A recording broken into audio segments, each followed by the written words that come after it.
My name is Ignismaniaco, and this is the story Crybaby Bridge. Now, I'm sure a lot of you have heard the story of Crybaby Bridge. I'm not really sure if it's globally known or anything like that. Now, there's locations and variations of the story, but the original story takes place in Saraland, Alabama. Now, to get there, you need to drive past Dead Man's Curve, which was infamously named that because of so many fatal car accidents that happened there. Eventually, you'll come up on a bridge.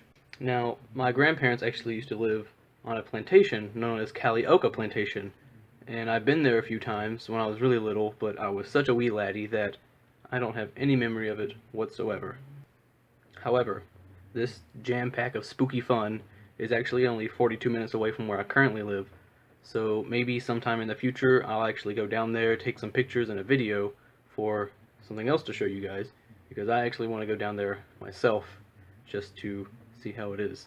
Now, the way the story goes, it all started back in the horrible slave days. There was a mistress who was chained to a horrible slave owner, married. Well, the mistress, this woman, she started lusting after one of the slave owner's slaves. So once upon a quiet night, mistress decided to sneak over to the quarters in which the slave resided in. Not to her knowledge, the husband actually followed her to the quarters, which was just behind the plantation house. Now, upon entering the room, the husband caught mistress in the middle of her, marital mishaps, and he quickly broke it up via knife point. Following later that day, the husband drugged the slave and chained him to a tree, where he spent the rest of his life. Now, unfortunately, that wasn't very long. The slave had both of his hands cut off as a punishment for laying a hand on the slave master's wife. Also very unfortunate, it turns out that mistress was impregnated by the African American. This is where everything falls into place. Sickly, this case had a traditional method of dealing with these sorts of situations. Mistress went deep into the woods where she gave birth to her baby and also drowned the baby in a creek, which is under what is known as Crybaby Bridge today.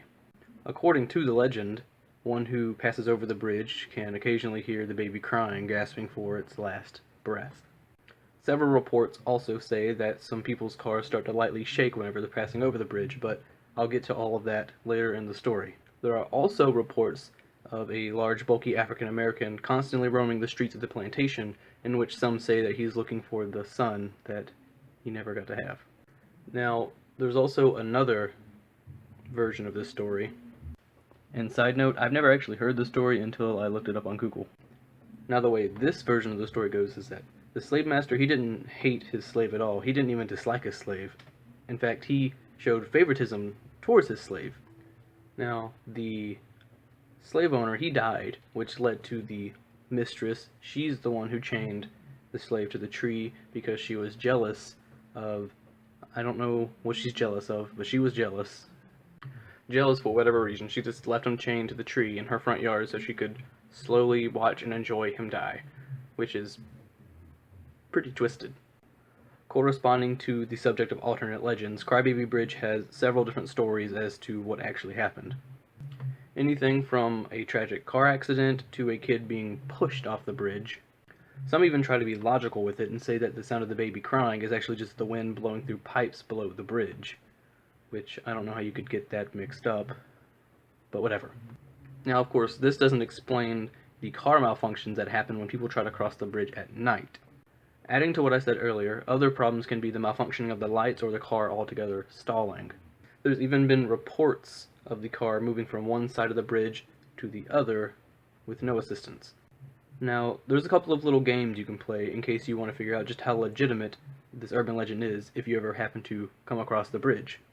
One of the games is that you cover your car in either flour or baby powder from bumper to bumper, and then you get back in your car and you wait a few minutes.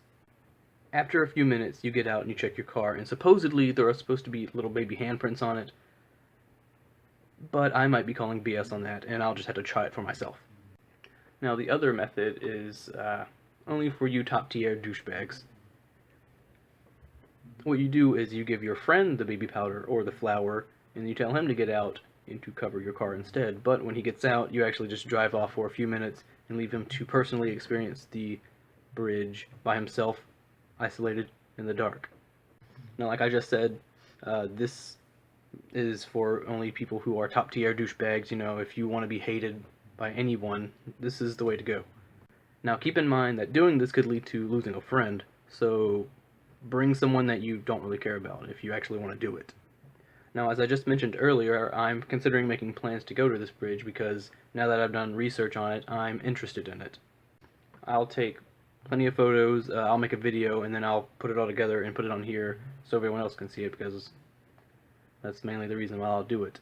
So that's pretty much the gist of Crybaby Bridge. There are a few other stories about it, but I don't really want to get into those. So if you have an urban legend, a local urban legend that you want to tell, then just feel free to comment below. If you don't have an urban legend locally to tell, then don't worry about it.